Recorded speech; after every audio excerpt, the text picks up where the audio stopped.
Plus de 8 millions de personnes meurent par an des causes du tabac à travers le monde selon l'OMS. Et en Afrique, les chiffres sont estimés à près de 500 000. Aujourd'hui, la taxation des produits du tabac constitue l'un des meilleurs instruments pour réduire la consommation du tabac, en particulier chez les jeunes.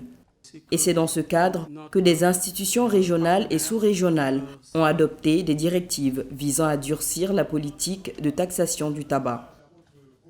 Vous savez comment nous, au niveau de l'UEMOA, nous mettons l'accent sur la promotion, sur la valorisation de la jeunesse.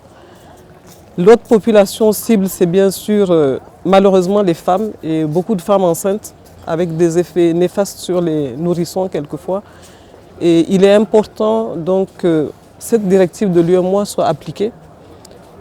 En termes d'économie pour les États, la directive de l'UEMOA peut permettre de mobiliser, c'est vrai, des ressources, mais aussi permettre d'encadrer. Parce qu'aujourd'hui, le taux que l'UEMOA propose, c'est un taux entre 50 et 150%.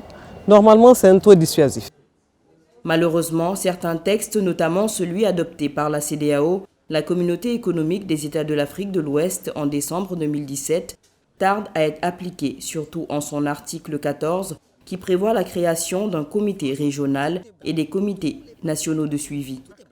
Et c'est pour une application effective des directives sur la fiscalité du tabac en Afrique de l'Ouest que le CRES, le Consortium pour la recherche économique et sociale, organise du 22 au 23 février un atelier national à Saly, situé à 70 km de Dakar.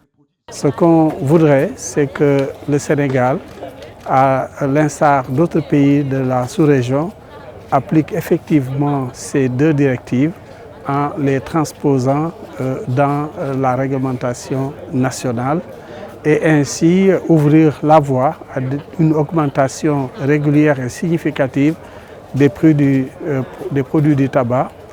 Nous savons que c'est cette augmentation des prix qui permet de faire reculer la consommation, donc la prévalence du tabagisme, et c'est la meilleure protection qu'on puisse avoir contre les maladies qui sont générées par le tabac.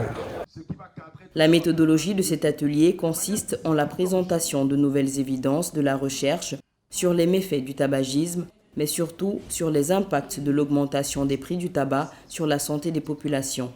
Nous voulons aussi que les participants discutent sur comment mettre en place les comités nationaux prévus par les directives de l'UEMOA et de la CEDEAO pour que dans chaque pays, il y ait une organisation des mesures qui devraient être appliquées. Cet atelier permettra certainement de faire cette plaidoyer pour que tous les pays de l'UEMOA et de la CEDEAO puissent effectivement transposer les directives communautaires, comme je l'ai dit tantôt, pour éviter une taxation différenciée. Mais également permettra certainement à l'UEMOA comme à la CEDEAO de faire une revue au niveau de l'ensemble des pays pour voir effectivement quelles sont les contraintes administratives qui empêchent certains États de procéder à la transposition.